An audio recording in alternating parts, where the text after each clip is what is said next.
Good morning, Buffalo. It's just before 6 o'clock on the start of your Monday morning, and we begin this windy Monday with a weather alert. As you're waking up, there is a high wind warning in effect right now across most of our viewing area. Then later, a winter storm warning begins. There have been a lot of changes overnight, so we want to bring you up to speed this morning, especially for your drive in. You're taking a look live right now at the 190 in the city of Buffalo on the left-hand side, right by the Skyway, and then the 190 over in Niagara Falls on the right-hand side.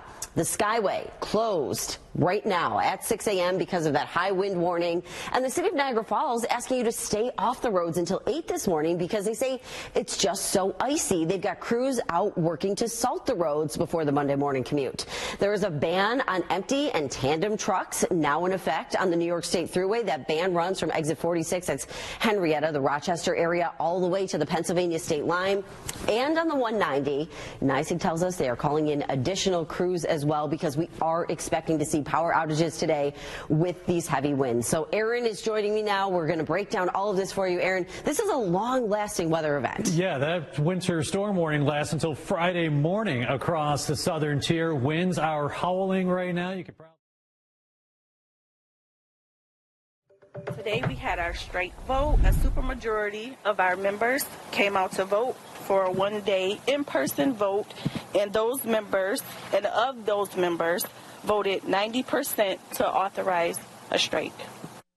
This is breaking overnight. Catholic health workers could be hitting the picket lines after a strike authorization vote. So after 6 months of negotiating, more than 90% of workers voted to approve going on strike. It comes as union members say contract negotiations stalled, and those we spoke with say they're fighting for better staffing levels to ensure patients are safe. Good morning, Buffalo. Good morning, Buffalo. It's Tuesday, September 2nd. A lot of kids heading back to the classroom this morning. There are some big changes happening in your child's school, and we're helping you get ready this morning. The state's sweeping ban on cell phones in school. We're going to tell you everything that you need to know as you're heading out this morning.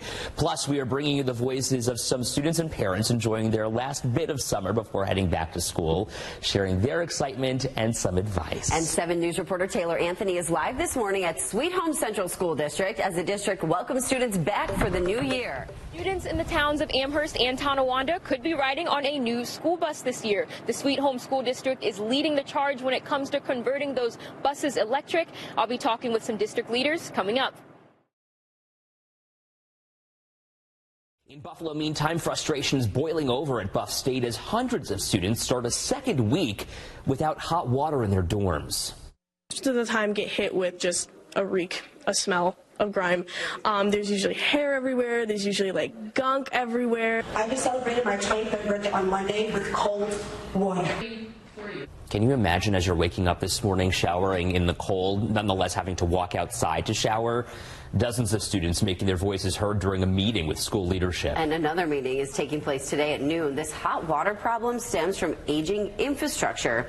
School leaders say it actually got worse as they were trying to fix it. Now without hot water, about 655 students have to either use a nearby vacant dorm building or shower in these shower trailers set up outside so they can get hot water. Some students, though, are raising concerns about, first, the cleanliness behind this, and then also the safety since the campus is so open. This morning, our 7 News senior reporter Taylor Epps bringing us the voices of some of those students and school leadership taking a look at what's being done to address this. So many of us are heading back to reality after being off for the holidays. Some leaders urging you now to protect yourself from the flu. In fact, in Salamanca, this Facebook post asks parents to wash their kids' backpacks and jackets before coming back to school and Lysol anything that can't be washed. On Friday, the state released its flu numbers showing there were just over 49,000 cases statewide, ending right after Christmas. This is down from the more than 72,000 reported the week before, but the number of hospitalizations is on the rise. More than 4,500 hospitalizations were recorded the week ending December 27th, which is the highest number. Well, we're also helping make ends meet this cold and flu season, looking at ways that you can save on medicine. According to the FDA, generic medications can cost 85% less than brand names, and they're just as effective. And take a close look at the products that you buy. Experts say while medicines that treat multiple symptoms, like Dayquil, for example, are more convenient, they are often more expensive than buying the single ingredient products. You can also use sites like GoodRx and Flip to help you find deals and coupons. Well, this morning we're hearing from the governor, who says she is frustrated over a project that so many of you have voiced concerns about over the past few years. This is a bit of an eyesore, a little unsafe, and certainly something that could bring in extra dollars if we could get it done quickly. See all this development and then it gets halted. And now, as I'm taking a walk today, as you kind of said, it's just nothing's going on.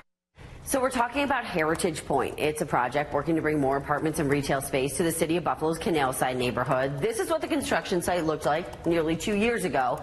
Here's what it looks like right now. As you can see, not much of a difference there.